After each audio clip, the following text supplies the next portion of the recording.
Audiolivro O Grande Conflito, uma saga milenar e seu final surpreendente. Capítulo 29. O Mal. Muitos veem a obra do mal como sua dor e suas perdas e questionam como isso pode existir sob o domínio daquele que é infinito em sabedoria, poder e amor. Quem é propenso a duvidar logo usa isso como desculpa para rejeitar as palavras da Bíblia. A tradição e as interpretações errôneas obscureceram o ensino bíblico em relação ao caráter de Deus, à natureza de seu governo e aos princípios de como ele lida com o pecado. É impossível explicar a origem do pecado de maneira a dar o motivo de sua existência. No entanto, temos condições de entender o suficiente sobre o início do pecado e sobre seu fim definitivo para demonstrar com toda clareza a justiça e a bondade de Deus. O Senhor de maneira nenhuma foi responsável pelo pecado. Ele não removeu sua graça divina, nem havia nada em falta no governo divino que desse motivo para a rebelião. O pecado é um intruso cuja presença ninguém é capaz de explicar. Dar desculpas para sua existência é o mesmo que defendê-lo. Se conseguirmos encontrar uma desculpa para ele, deixa de ser pecado. O pecado é a expressão de um princípio que está em guerra com a lei do amor, a qual consiste na base do governo divino. Antes do início do pecado, havia paz e alegria por toda parte no universo. O amor a Deus era supremo e o amor de uns para com os outros altruísta. Cristo, o unigênito de Deus, era um com o Pai eterno em natureza, caráter e propósito. O único ser capaz de entrar em todos os conselhos e planos de Deus. Abre aspas. Nele foram criadas todas as coisas nos céus, sejam tronos ou soberanias, poderes ou autoridades. Fecha aspas. Colossenses capítulo 1, versículo 16. Como a lei do amor é a base do governo de Deus, a felicidade de todos os seres criados depende de sua harmonia voluntária com esses princípios de justiça. O Senhor não sente prazer na lealdade forçada e concede a todos liberdade de escolha, para que possam optar por servi-lo de maneira voluntária. Entretanto, um dos seres criados de Deus escolheu fazer mau uso dessa liberdade. O pecado surgiu com um anjo que, ao lado de Cristo, tinha sido o ser a quem Deus mais havia honrado. Antes da queda, Lúcifer era o chefe dos querubins guardiões, santo e puro.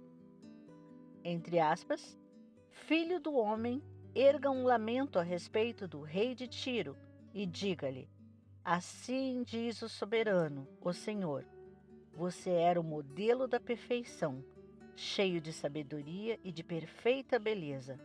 Você estava no Éden, no jardim de Deus. Todas as pedras preciosas o enfeitavam. Você foi ungido como um querubim guardião, pois para isso eu o designei. Você estava no Monte Santo de Deus e caminhava entre as pedras fulgurantes. Você era inculpável em seus caminhos desde o dia em que foi criado, até que se achou maldade em você.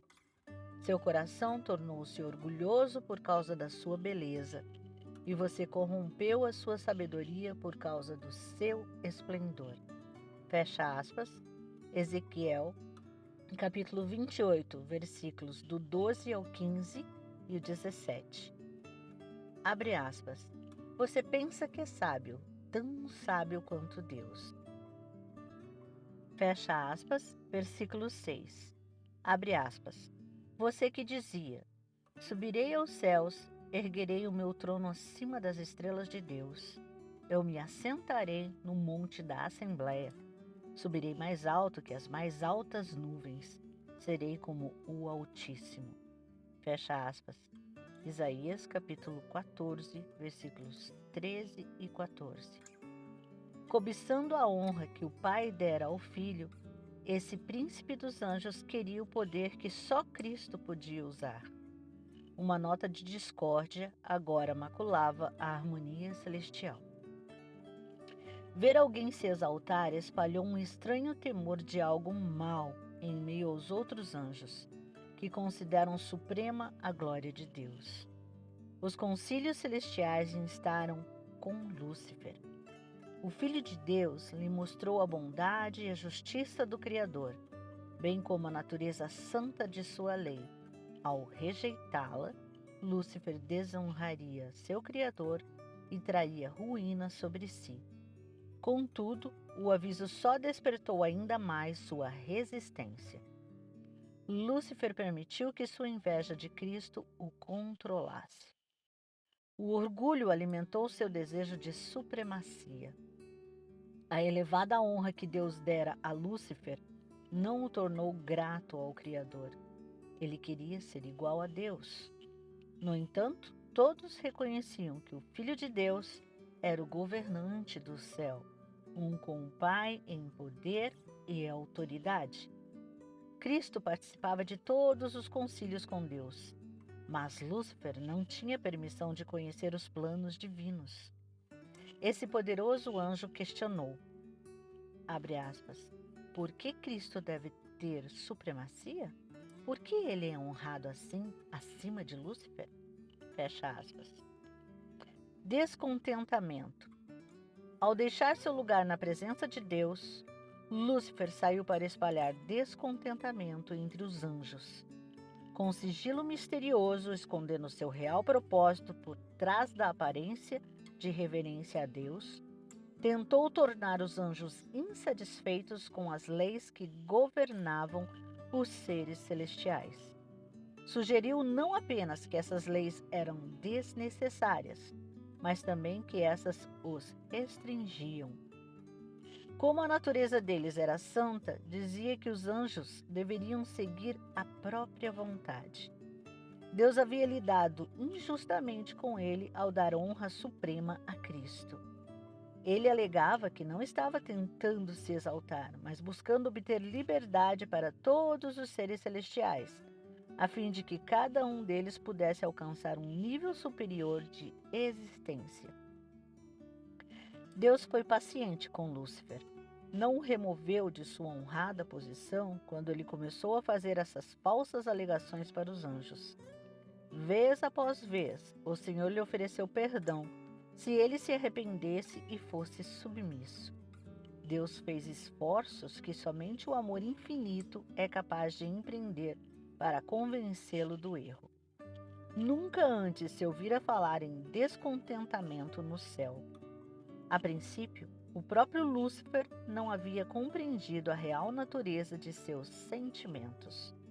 Quando Deus mostrou que não havia motivo para sua insatisfação, Lúcifer se convenceu de que os argumentos divinos estavam corretos e de que ele deveria reconhecer essa verdade para todo o céu. Caso tivesse feito isso, ele teria salvado a si mesmo e muitos anjos. Se tivesse se mostrado disposto a voltar para Deus, satisfeito em ocupar o lugar que o Senhor lhe dera, Deus o teria recolocado em sua posição. Mas o orgulho não permitiu que ele se sujeitasse. Ele afirmou que não tinha necessidade de se arrepender e se comprometeu plenamente com o grande conflito contra seu Criador. Passou então a aplicar todos os poderes de sua elevada mente ao engano, a fim de conquistar a simpatia dos anjos. Satanás alegava que Deus o havia julgado de maneira errada e restringira sua liberdade. Depois de interpretar erroneamente as palavras de Cristo, passou a contar mentiras escancaradas, acusando o Filho de Deus de tramar humilhá-lo diante dos habitantes do céu. Acusava todos que não conseguia conquistar para o seu lado de serem indiferentes às questões dos seres celestiais. Recorreu à representação incorreta do Criador. Tentava deixar os anjos perplexos com argumentos sutis em relação aos planos de Deus. Tudo que era simples ele revestia de mistérios e, por astuta perversão, fazia as afirmações mais claras de Deus parecerem duvidosas. Sua elevada posição conferia credibilidade ao que dizia. Convenceu muitos a se unirem a ele na rebelião. Rebelião. Deus, em sua sabedoria, permitiu que Satanás levasse adiante sua obra até que o espírito de dissidência se transformasse em revolta. Era necessário o Senhor permitir que o inimigo desenvolvesse seus planos até o fim, para que todos pudessem ver sua verdadeira natureza. Lúcifer era muito amado pelos seres celestiais e sua influência sobre eles era forte. O governo de Deus incluía não só os habitantes do céu, mas também de todos os mundos que ele havia criado. Satanás achou que, se conseguisse levar os anjos consigo em rebelião, também recrutaria os outros mundos. Recorrendo a argumentos falsos e fraudes, grande foi seu poder de enganar. Até mesmo os anjos leais não conseguiam discernir plenamente seu caráter, nem ver para onde sua obra estava conduzindo. Afinal, Lúcifer havia recebido tantas honras elevadas e revestia todos os seus atos de tanto mistério que era difícil mostrar aos anjos a verdadeira natureza de sua obra. O pecado não pareceria ser tão mau até se desenvolver por completo. Os seres santos não seriam capazes de reconhecer quais seriam as consequências de deixar a lei de Deus de lado. A princípio, Satanás alegou estar promovendo a honra de Deus e o bem de todos os habitantes do céu. Em sua resposta ao pecado, Deus só podia usar a justiça e a verdade. Satanás podia lançar mão de tudo aquilo que o Senhor não faria, bajulação e engano. Todos necessitavam compreender o verdadeiro caráter desse anjo que queria a posição divina. Ele deveria ter tempo para se revelar por meio de suas obras más. No entanto, Satanás culpou a Deus pela discórdia que as próprias ações más haviam causado no céu. Declarou que todo mal era resultado do governo divino, por isso era necessário que ele demonstrasse como as mudanças que ele propunha na lei do Senhor funcionariam. Os seus atos deveriam condená-lo. O universo inteiro precisava ver o enganador ser desmascarado. Mesmo depois de decidir que Satanás não podia mais permanecer no céu, a sabedoria infinita não o destruiu. A lealdade das criaturas de Deus deveria repousar na convicção de que Ele é justo e íntegro. Os habitantes do céu e dos outros mundos não estavam preparados para compreender as consequências do pecado. Por isso, não conseguiriam reconhecer a justiça e a misericórdia de Deus caso ele houvesse destruído Satanás naquele momento. Se o Senhor apagasse a existência do inimigo de imediato, eles passariam a servi-lo por medo, não por amor. Deus não destruiria por completo a influência do enganador, nem eliminaria o espírito de rebelião. Pelo bem do universo ao longo das eras eternas, Satanás precisaria desenvolver seus princípios de maneira mais completa. Então todos os seres criados seriam capazes de enxergar a realidade por trás de suas acusações contra o governo divino. A rebelião de Satanás estava prestes a se tornar um testemunho para o universo em relação às terríveis consequências do pecado. Seu domínio mostraria o fruto de rejeitar a autoridade de Deus. A história de sua terrível experiência de rebelião seria uma proteção eterna para todos os seres santos, salvando-os do pecado e de seu castigo. Quando foi feito o anúncio de que o grande usurpador deveria ser expulso do céu com todos os seus simpatizantes, o líder rebelde manifestou seu desprezo pela lei do Criador. Denunciou que os estatutos divinos eram uma restrição à liberdade. e declarou sua intenção de abolir toda a lei. Alegava que, libertos dessa limitação, os habitantes do céu conseguiriam alcançar uma condição mais elevada de existência. Expulsão. Satanás e seus seguidores culparam a Cristo por sua rebelião. Disseram que, se não tivessem sido repreendidos, nunca teriam se rebelado. Teimosos e desafiadores, alegaram blasfemando serem vítimas inocentes de um poder opressor. Assim, o grande rebelde e seus simpatizantes foram expulsos do céu. Apocalipse, capítulo 12, do versículo 7 ao 9. O espírito de Satanás continua a inspirar rebelião na terra em pessoas impenitentes. Assim como ele, prometem liberdade por meio da transgressão da lei de Deus. A condenação do pecado continua a despertar ódio. Satanás leva as pessoas não apenas a se justificar, mas a conquistar a simpatia dos outros em seus pecados. Em vez de corrigir os próprios erros, espalham ressentimento por aquele que chamou a atenção para seu pecado, como se essa pessoa fosse a causa da dificuldade. Satanás persuadiu Adão e Eva usando a mesma representação errônea do caráter de Deus que fizera no céu.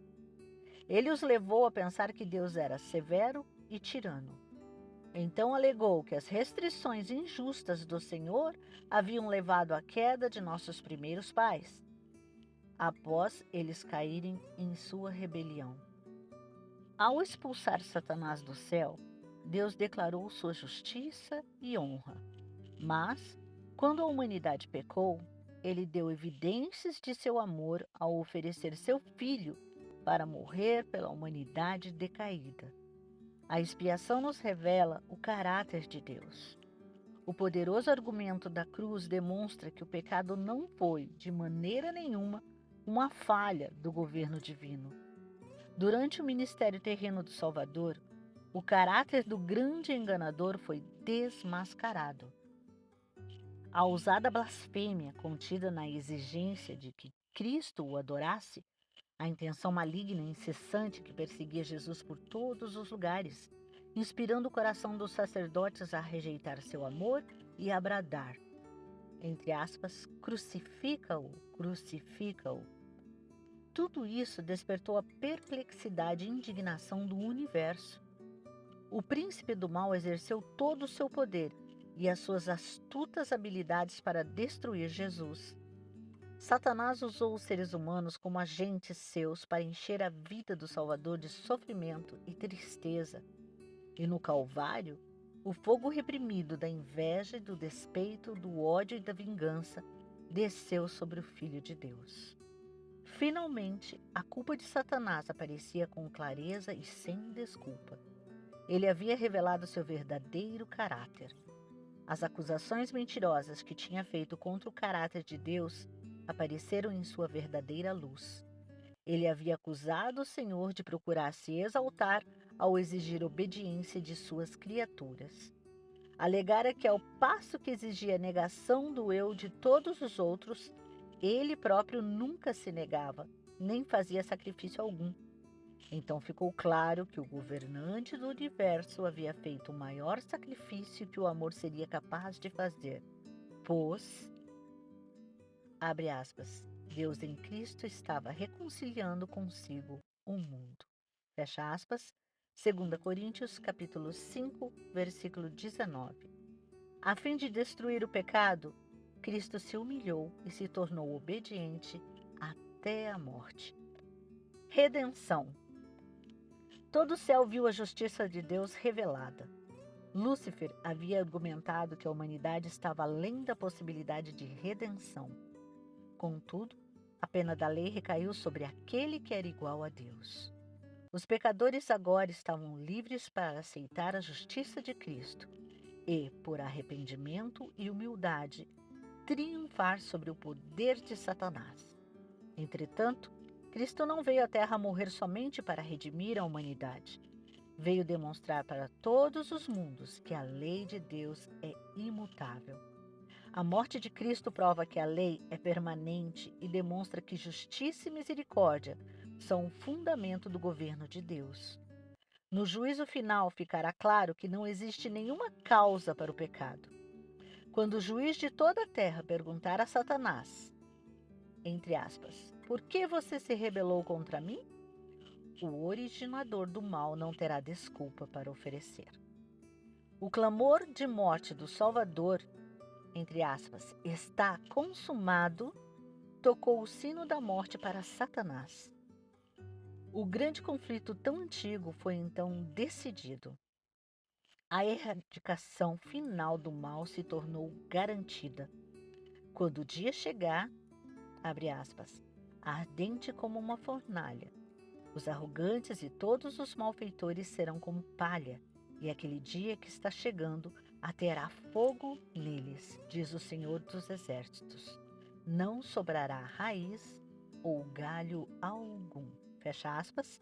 Malaquias capítulo 4, versículo 1. O mal nunca mais vai se levantar novamente. A lei de Deus será honrada como a lei da liberdade.